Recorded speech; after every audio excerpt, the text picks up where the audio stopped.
m'appelle Jacques de Champfleury. Je suis lithographe depuis plus de 35 ans.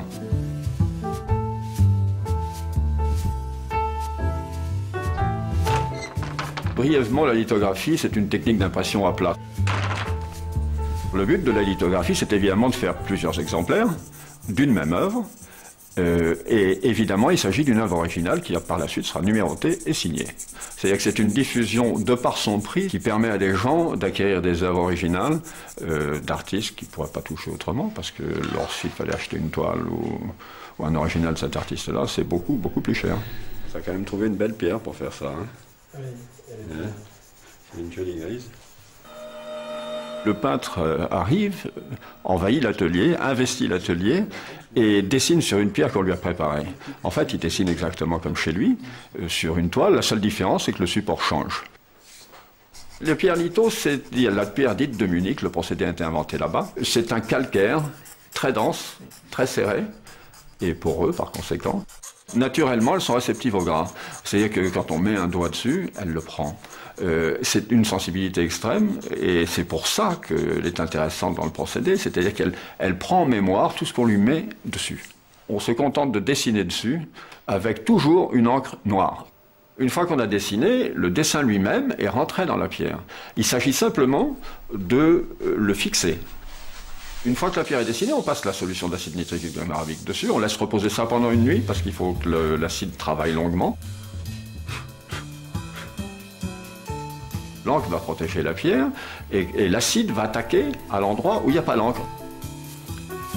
Le lendemain, on rince cette solution d'acide avec de l'eau et ensuite on enlève l'essence de térébenthine, c'est là où tout disparaît, et on se dit où est-ce que c'est donc passé. En fait, c'est resté dans la pierre, l'image est imprégnée dans la pierre, elle ressort miraculeusement après. Et il y a toujours cette espèce de petite angoisse qui consiste à dire est-ce que ça va revenir ? Après, on l'encre avec le rouleau à la couleur désirée. On encre la pierre, on pose le papier dessus, on met un garde-main, une protection, un garde-main et on fait glisser en pression.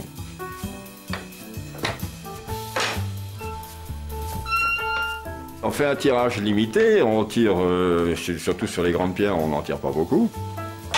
Une pierre est capable de donner une multitude de demi-teintes. Et on arrive à avoir des détails formidables en même temps qu'un impact puissant dans les aplats de couleurs. Je pense qu'il n'y a pas de problème. La couleur, ça va ? Oui, c'est un beau brun. J'aime bien le brun comme ça. Oui. Okay. C'est un travail plus de médium, c'est plus un travail qui consiste à savoir ce que veut l'autre et à s'approcher de ça et de faire donner à la pierre ce que l'artiste veut avoir. Voilà, voilà Jacques. Merci beaucoup. On fait 400 comme ça. Ce que j'ai beaucoup aimé là-dedans, c'est d'une part l'univers créatif et d'autre part le relationnel qu'il y avait entre les gens. C'est-à-dire l'ouverture qu'il y avait entre les peintres, leur travail et nous. C'est une question de vase communicant et ça m'a toujours séduit depuis le début et ça continue à le faire. Pour l'encadrement L'encadrement, je vois un grand cadre Louis XVI avec des moulures ouvragées, si tu veux, dorées à leur fin. Un peu lourd comme ça. Très épais. Une boîte toute simple avec un plexiglas devant, ça fera l'affaire. J'ai beaucoup d'amis peintres qui sont devenus amis par la suite, bien entendu, parce qu'on entretient des relations. On rentre un peu dans leur univers. Hein. Quand on fait de la litho, on vit ensemble pratiquement pendant quelquefois 15 jours, un mois. Ça dépend ce qu'on fait. Et donc, fatalement, on ne fait pas que se croiser. Beaucoup de grands peintres ont utilisé cette technique, depuis Goya en passant par Toulouse-Lautrec, ou Picasso, Chagall, Braque, etc. Tout le monde l'a fait. La France est vraiment une terre d'élection pour ses ateliers. Moi, j'aurais tendance à l'attribuer par le fait que la France, au XIXe siècle, et puis jusqu'à la première moitié du XXe, était la capitale artistique mondiale.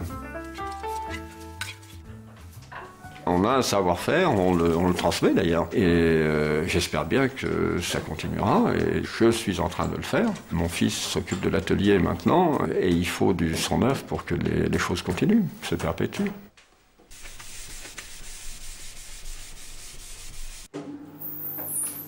Ah, ça s'apprend sur le tas. Il faut avoir la fibre pour ça, bien entendu, il faut être un peu intéressé, passionné, je dirais. Après, il faut s'investir dedans.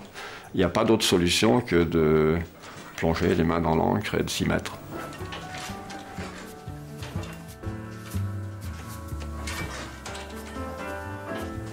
La mise en place, ça m'a beaucoup enrichi, et c'est un noble art peut-être simplement parce qu'elle utilise des matériaux nobles et simples, hein, comme la pierre. Les presses sont des belles choses, et ce qu'on fait est beau. Et je suis tombé vraiment amoureux de la litho comme on tombe amoureux d'une femme, quoi.